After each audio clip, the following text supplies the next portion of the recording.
The Joke by Bruno Galvin. Bruno, why aren't you just like everyone else? Why do you have to go out of your way to get yourself in trouble? Asked Mrs. Odell in a meeting I was having with her, the dean of students, Mr. Akins, the principal of the school, and my dad. A little background on the situation might help. It all started about a month ago when I was anchoring the school news with my friend Alejandra. As we were rehearsing our script and doing a run-through, I joked about saying "Thanks, Obama" on air after Mrs. Odell's video about appropriate dress attire was over.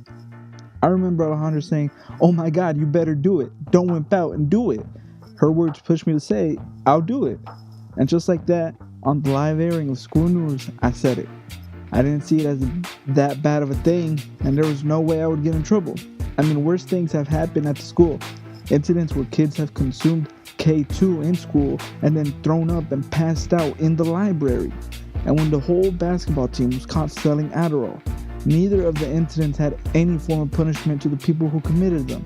Just a slap on the wrist. No one was pulled out of anything. I guess saying "Thanks, Obama" is where they draw the line though.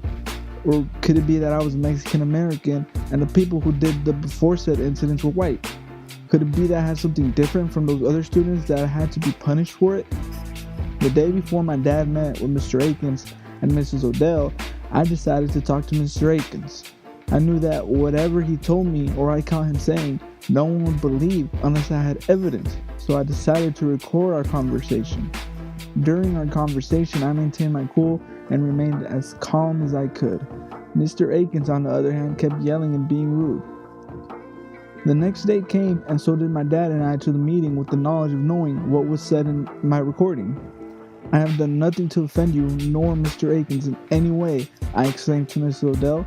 "I simply made a joke to entertain an audience, and you guys have decided to take a simple joke way too far." "Since when is saying "Thanks, Obama" a simple joke?" snorted Mr. Akins. I responded calmly by saying, "Since it has been portrayed that way through the media, sir." He shouted back at me, "Well, regardless, I am not going to allow you back on school news." Without hesitation, I exclaimed how unfair that was, and Mr. Akins again shouted back at me, "As you said yesterday in our conversation, maybe you should write a paper on dictatorship because that's what you said I was." At that moment, I was done being the calm and nice one. I glared back at him and stated in an unfriendly tone, I said I should have written a paper on unfairness because that is what the school is all about. You are twisting my words and putting different ones into my mouth that I never said. That goes to show how unfair you are. He hesitantly tried to defend himself by looking my dad square in the eyes and saying, "Your son is lying. How can you allow him to do that in front of you and in front of us?" My dad more than knew I was not lying. He heard the recording. My dad, in the calmest manner possible, looked at him and said, "You are the one who is lying. I can tell by the hesitation in your eyes." Mr. Akins didn't know what to say. He knew we had caught him.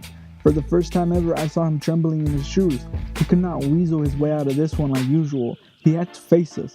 He couldn't out-yell us either because we weren't yelling. We were staying calm. "You can go back on air if you apologize to Mrs. Odell," said a defeated Mr. Akins. Replied in an annoyed manner saying, "That's it? That's what you wanted me to do this whole time? I apologize, I guess. But before I go, I want you to know I'm not done dealing with this yet. You will get what you have coming to you." And with all that being said, the meeting was over.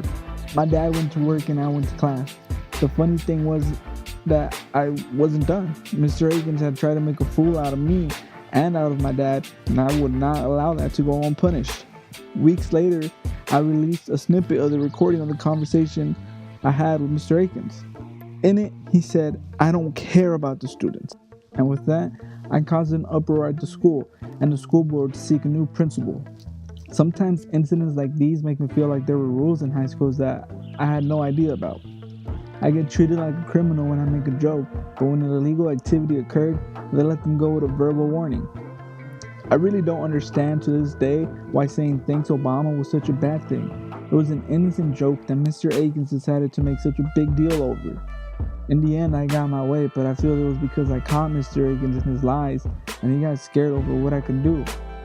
If there is a rule book, it would be great to know about it.